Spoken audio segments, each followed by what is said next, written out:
The Ant and the Dove. One hot day, an ant was searching for some water.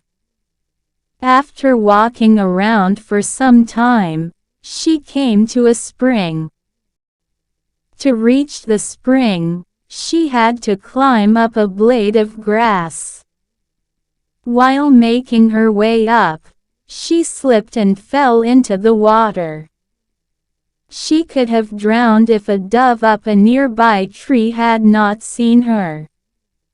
Seeing that the ant was in trouble, the dove quickly plucked a leaf and dropped it into the water near the struggling ant. The ant moved towards the leaf and climbed up onto it.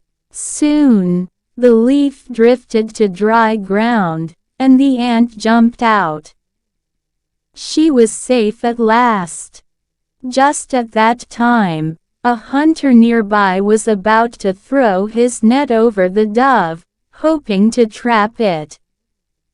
Guessing what he was about to do, the ant quickly bit him on the heel. Feeling the pain, the hunter dropped his net. The dove was quick to fly away to safety.